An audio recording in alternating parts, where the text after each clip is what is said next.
The skies over Kepler 9 burned crimson, thick smoke billowing from the shattered remains of what had once been the crystalline spires of the Lumina colony. Sergeant Marcus Reeves moved through the ruins with practiced precision, each step calculated despite the chaos around him. The weight of his IDF issue battle armor felt heavier today. The once pristine metal now scorched and dented from 3 days of relentless combat. "Reeves, report status." Commander Voss's voice crackled through his helmet comm, distorted by interference from the Ravager jamming tech. "Sector 7 is overrun," Reeves replied, his voice a graveled rasp. "No survivors located. Moving to extraction point Delta." "Negative. Delta's been hit. Proceed to Gamma." "And Reeves..." There was a pause. "We're running out of ships. Make it quick." Reeves acknowledged with a grunt, checking the charge on his pulse rifle. 38%.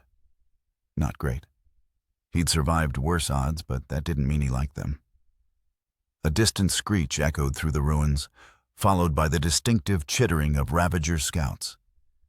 The insectoid invaders had appeared 3 days ago without warning, descending upon the mixed human and Lumina settlement with savage efficiency.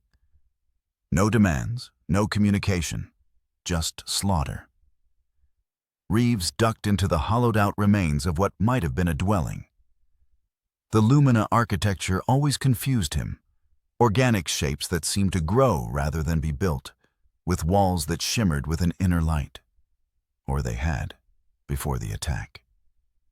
Now everything was dulled, broken, dead. Something moved in the shadows at the back of the structure. Reeves raised his rifle in one fluid motion, targeting systems locking onto the heat signature. "Come out slow," he commanded, finger hovering over the trigger. The movement stopped.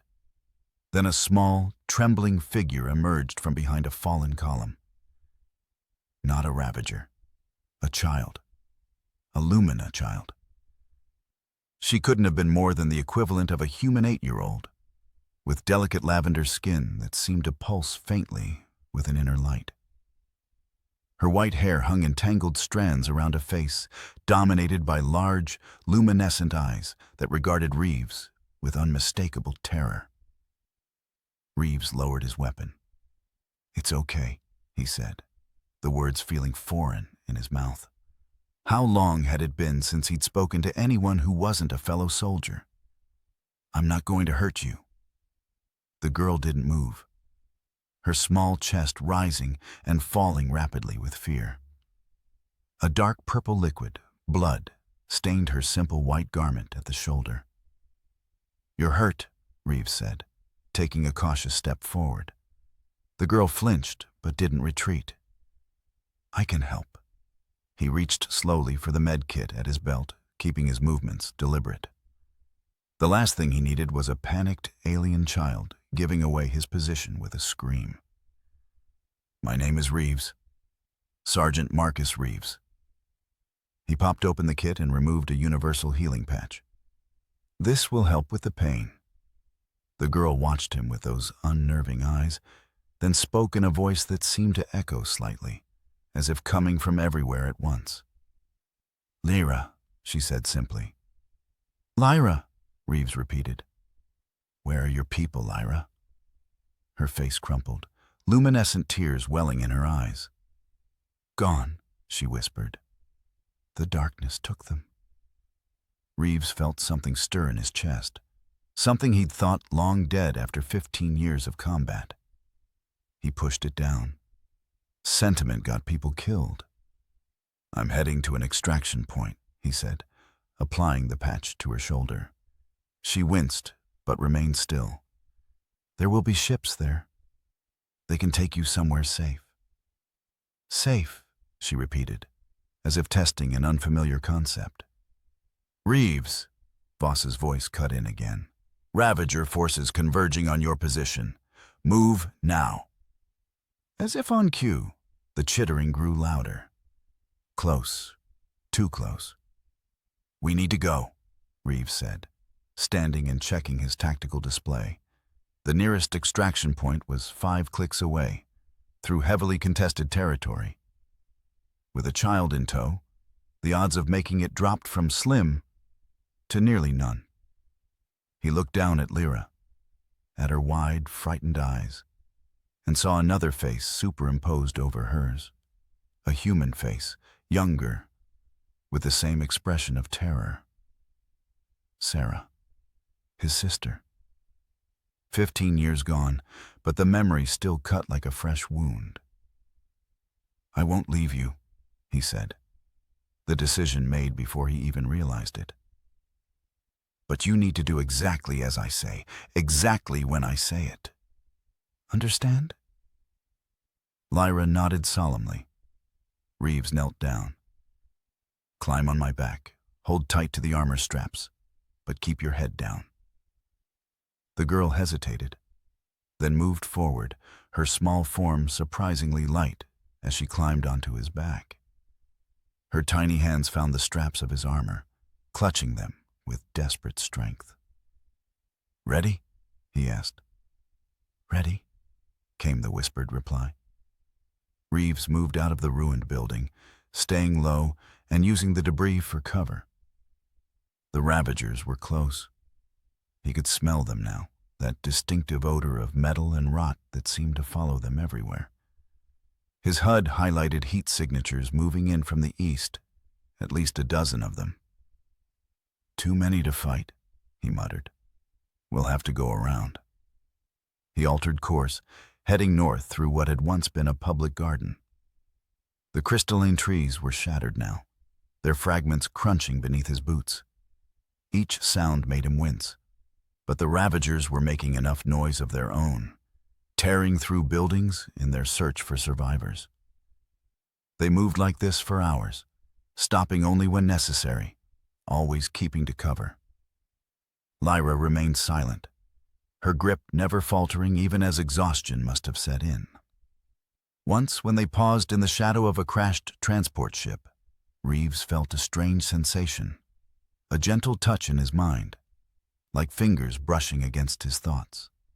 He turned to look at Lyra, whose eyes seemed to glow more intensely for a moment. "What was that?" he asked. "I'm sorry," she said, her voice small. "I was feeling you." "Feeling me?" "Your thoughts, your heart." She touched her own chest. "You are sad and angry, but not at me." Reeves stared at her. He'd heard rumors that the Lumina possessed telepathic abilities, but he'd dismissed them as exaggeration. "Stay out of my head," he said, more harshly than he intended. Lyra's eyes dimmed slightly. "I'm sorry," she repeated. Reeves sighed, feeling a twinge of regret. "It's okay. Just ask first, all right?" A small nod was his only answer. They continued on as the planet's twin suns began to set, casting long shadows across the devastated landscape. According to his HUD, they were still 3 clicks from extraction point Gamma. They wouldn't make it before nightfall, and moving in the dark would be suicide with Ravager patrols everywhere. "We'll rest here," Reeves decided, indicating a partially collapsed maintenance tunnel that ran beneath what had once been a transport hub. "Just for a few hours?"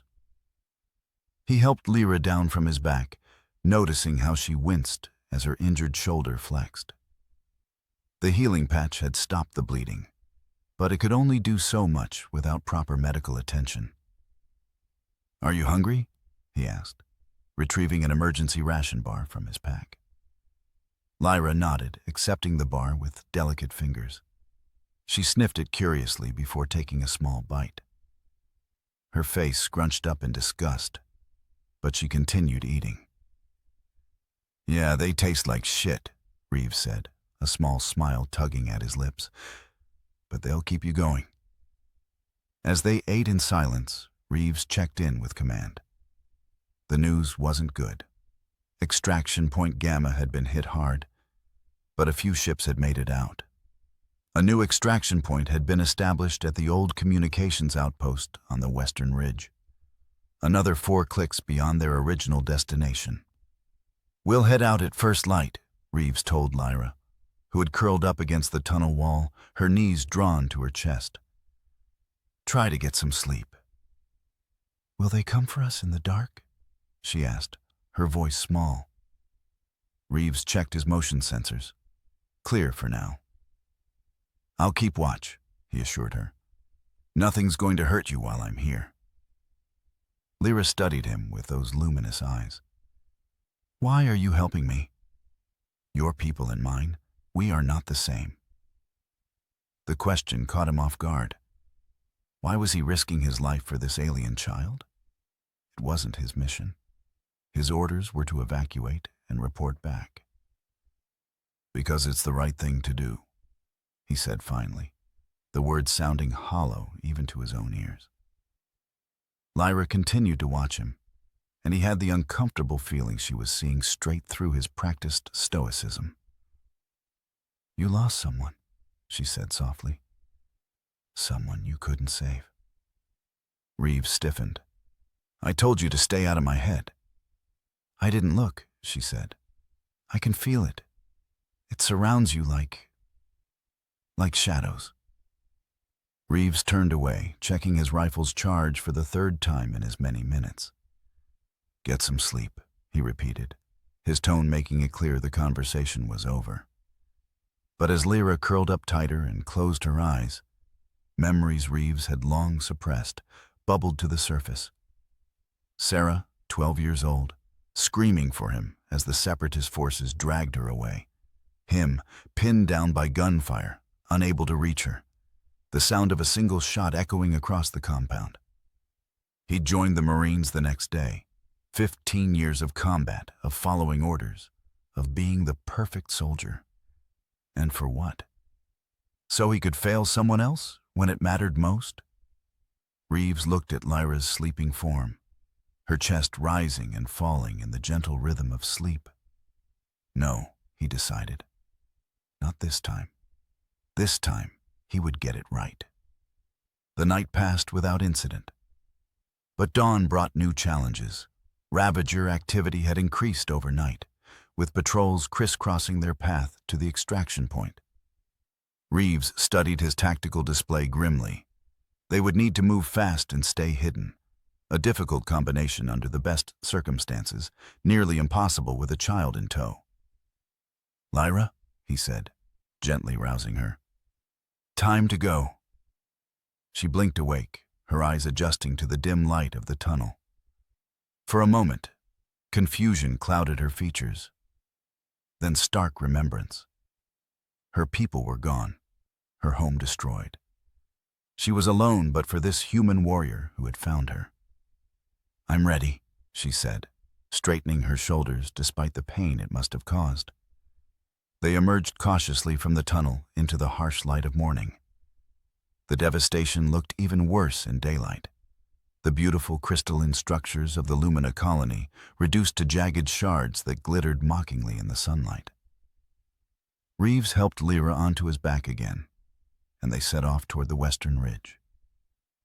The going was slow, each step carefully placed to minimize noise. Twice they had to hide as Ravager patrols passed nearby, Reeves holding his breath as the insectoid creatures chittered and clicked to each other, their mandibles working constantly as if tasting the air for prey. By midday, they had covered less than 2 clicks. Reeves's armor systems warned of overheating, the cooling units damaged in previous fighting, and sweat poured down his face inside his helmet. But he pushed on, driven by a determination he hadn't felt in years. They paused at the edge of a dried riverbed, Reeves scanning the area ahead. What he saw made his heart sink. Between them and the western ridge lay the remains of the main Lumina settlement. A sprawling field of crystalline debris now crawling with Ravager forces. Dozens of them, maybe hundreds, moving through the ruins with purpose, gathering materials and setting up what looked like defensive positions. "Shit," Reeves muttered, ducking back down. "What is it?" Lara asked, her voice barely audible. "We can't go that way," he said. "Too many of them." He checked his map again. Going around would add hours, maybe days, to their journey. Time they didn't have. "Reeves, come in," Commander Voss's voice crackled through his comm. "All remaining personnel, report status." "Reeves here," he responded. "Still en route to extraction, encountering heavy Ravager presence. Be advised, extraction window closing. The outpost is under attack. We're holding, but not for long. Last shuttle departs at 2100 hours, with or without stragglers." Reeves checked the time. 1400 hours. 7 hours to cover at least 6 clicks of hostile territory. "Copy that," he said. "We'll be there." "We?" Voss questioned. "Who's with you, Sergeant?" Reeves hesitated. "Civilian survivor. Lumina child." There was a long pause. "Understood," Voss finally replied, though his tone suggested otherwise. "Just get here, Reeves. Voss out." Reeves turned to Lyra, who was watching him with those unnerving eyes. "Change of plans," he said. "We need to move faster. That means more risk." "I understand," she said solemnly. "We'll skirt the edge of the settlement," he decided, pointing to a route that would take them along the far side of the riverbed. "Stay in the shadow of the ridge as much as possible." They set off again, Reeves pushing himself harder, ignoring the warnings from his armor systems. The sun beat down mercilessly, and twice he had to stop to prevent complete system failure, his armor venting excess heat and clouds of steam that made him wince at the noise. During one such stop, as they huddled in the shadow of a rock formation, Lyra spoke. "You're hurting," she said. Not a question. Reeves grunted, not bothering to deny it. His left leg was giving out, an old injury aggravated by the constant strain. The armor's medical systems had run out of painkillers yesterday. "I can help," Lyra said, reaching out a small hand. Reeves started to pull away, then stopped himself. "How?" "My people. We can heal. Not just ourselves." She placed her palm against his armored leg. "May I?" After a moment's hesitation, Reeves nodded. Lyra closed her eyes, and her hand began to glow with a soft, pulsing light. Warmth spread through Reeves's leg, followed by a tingling sensation, then blessed relief as the pain receded. "How did you do that?" he asked when she finished, flexing his leg experimentally. "Life energy," she explained, though she looked noticeably paler. "We can share it. Shape it." "Thank you," Reeves said, the words feeling inadequate. Lyra smiled for the first time since he'd found her, a small, tentative thing that transformed her alien features into something achingly familiar. "You're welcome, Marcus Reeves." They continued on, making better time now. By 1800 hours, they had reached the base of the western ridge. The communications outpost was visible at the top, a stark human structure of metal and composite materials, so different from the organic architecture of the Lumina. Even from this distance, Reeves could see the flashes of weapons fire. The outpost was under attack. "Voss, this is Reeves," he called into his comm. "Approaching from the south." "What's the situation?" "Reeves," Voss's voice came back, strained. "We're holding barely. The shuttle's prepping for departure. ETA 30 minutes. If you're not here by then." "Understood," Reeves said. "Starting ascent now." He turned to Lyra. "The climb will be rough. I need you to hold on tight and keep as still as possible. Can you do that?" She nodded, her face set with determination, despite the fear evident in her eyes. They began the ascent, using a maintenance path that zigzagged up the ridge face. Above them, the battle for the outpost intensified, the sounds of energy weapons and explosions echoing down the slope. Reeves pushed himself to the limit, his armor's servos whining in protest as they assisted his climb.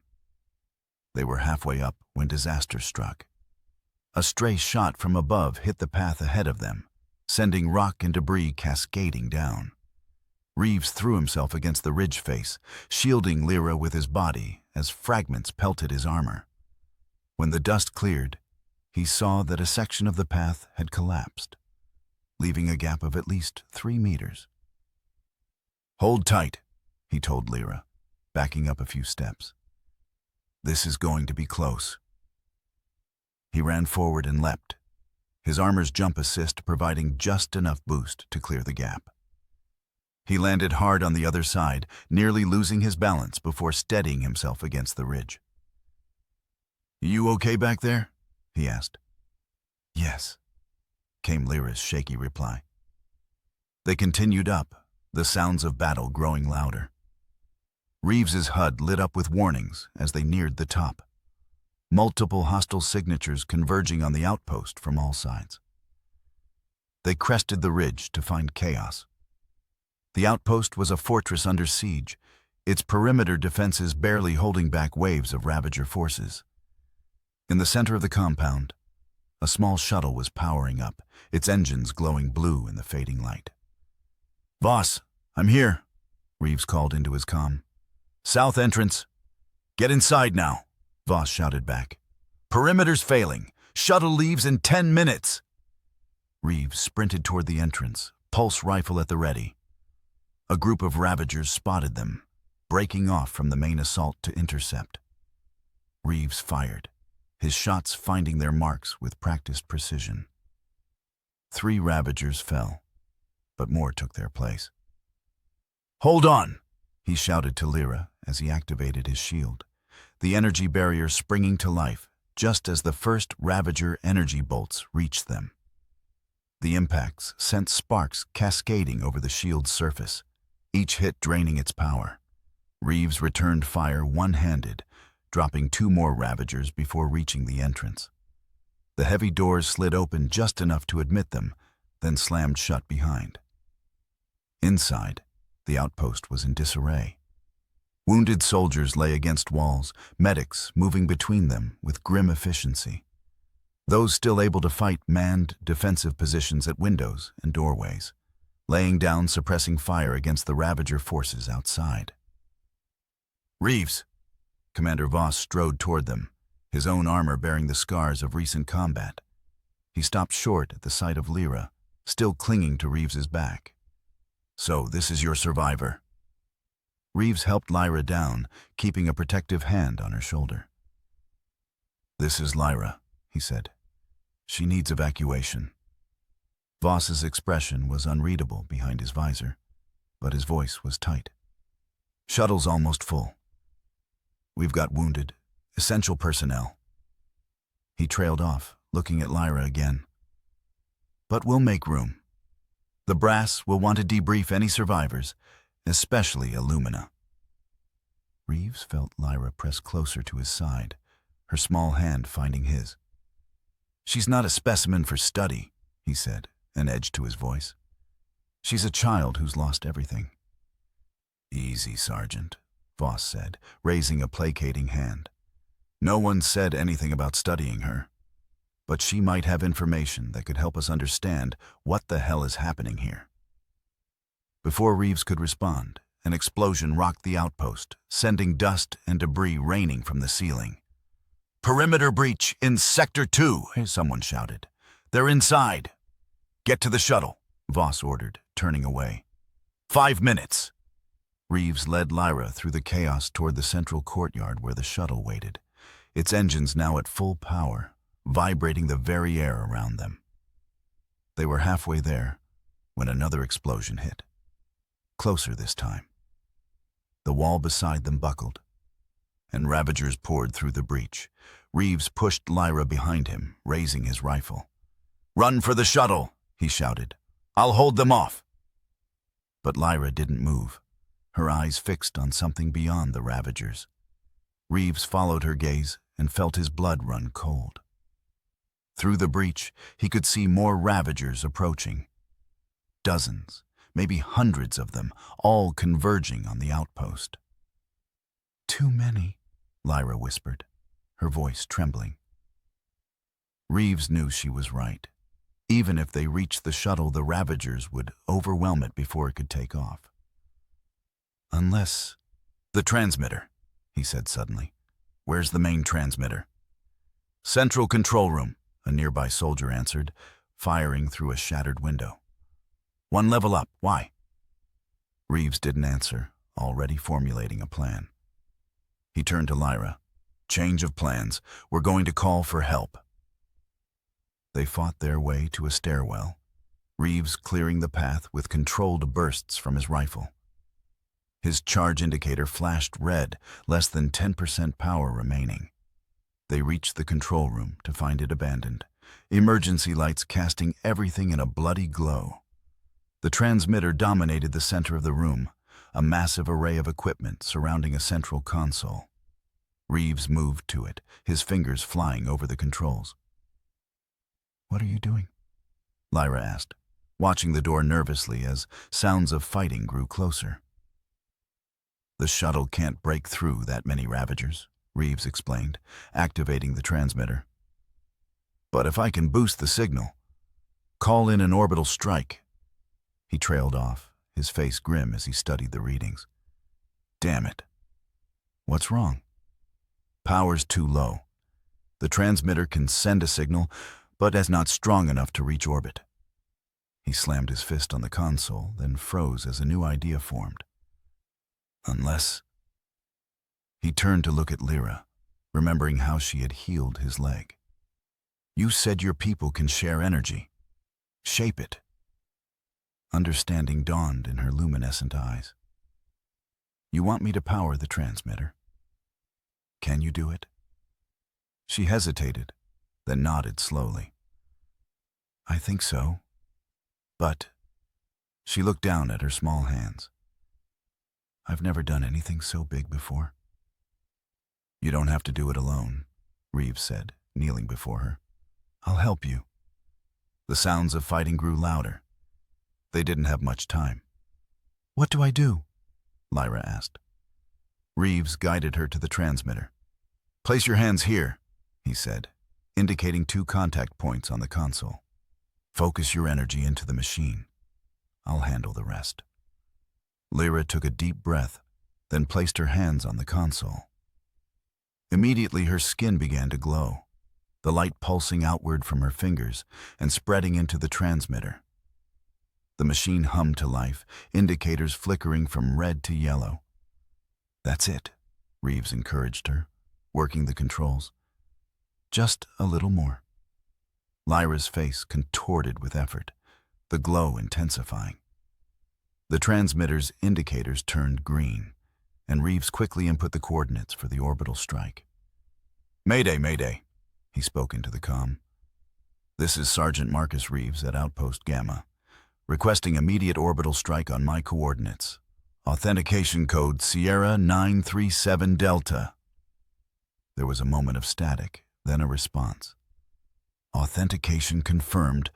Orbital strike authorized. Clear the area, Sergeant. ETA 3 minutes." Reeves turned to Lyra, who had collapsed against the console, her skin pale and her glow dimmed.